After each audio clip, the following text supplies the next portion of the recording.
Russian intelligence services have strengthened Putin's security. On the recommendations of the Federal Security Service and the Presidential Security Service, Putin began wearing a bulletproof vest during public speeches on the street in 2013, the Moscow Times writes, citing its sources in the Kremlin. Putin also wore a bulletproof vest on May 9, 2024 during the parade, says British security consultant Jade Miller.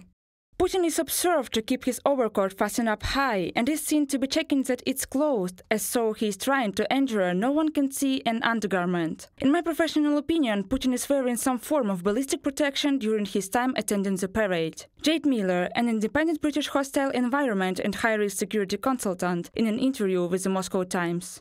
The Kremlin itself officially rejects the need to strengthen security measures for Putin. However, the Ukrainian intelligence service also announced that the dictator has been wearing a bulletproof vest for 5 years now, while it was noted that he has at least 2 doubles. A Putin lookalike has been using body armor regularly for at least the last 5 years. Andriy Yusov, press representative of the main directorate of intelligence of the Ukrainian Ministry of Defense, Army Inform reports. He took up not only his own security measures but also personnel purges in the Ministry of Defense. The first to come under attack were people from the entourage of the former Minister of Defense and now the current Secretary of the Security Council, Sergei Shoigu. Thus, in April, Timur Ivanov, Deputy Minister of Defense of the aggressor country, was detained on suspicion of receiving a bribe of more than 1 million rubles. The second was Yuri Kuznetsov, who held the post of head of the Personnel Department of the Ministry for the last year and before that headed the Department for the Protection of State Secrets in the General Staff. Those generals who did not live up to Putin's hopes also lost their post. Officials' corruption, poor equipment and a failed military strategy preventing Putin's main goals from being realized, the capture of Kiev and other major cities.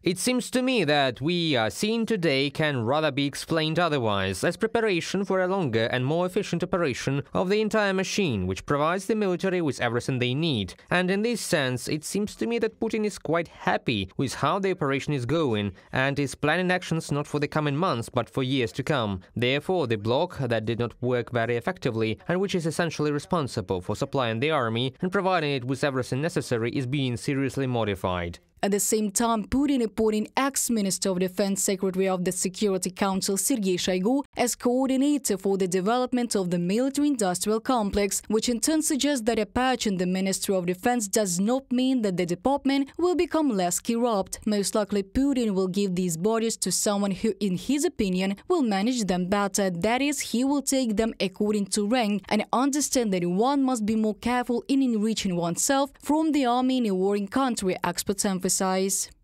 The density of so many different arrests and resignations over time hints that Putin personally gave the go-ahead for them. Previously, he also liked to simultaneously replace many managers at once, but only without criminal cases. Now the Federal Security Service Military Counterintelligence Department, which has long been eager to fight, has convinced Putin to combine rotation and repression. Medusa publication writes. Repression is actively used in Russia both against officials and ordinary citizens. Thus, in Moscow on June 4th, riot police officers detained and beat a picketer who came to the Solovetsky Stone on Lubyanka Square with a poster "Putin's place is in prison." A day later, a capital court fined an Iranian citizen 50,000 rubles under an administrative protocol for discrediting the Russian army. The reason was that Iranian Hossein Hidari appeared in a public place wearing a T-shirt with the image of the coat of arms and flag of Ukraine.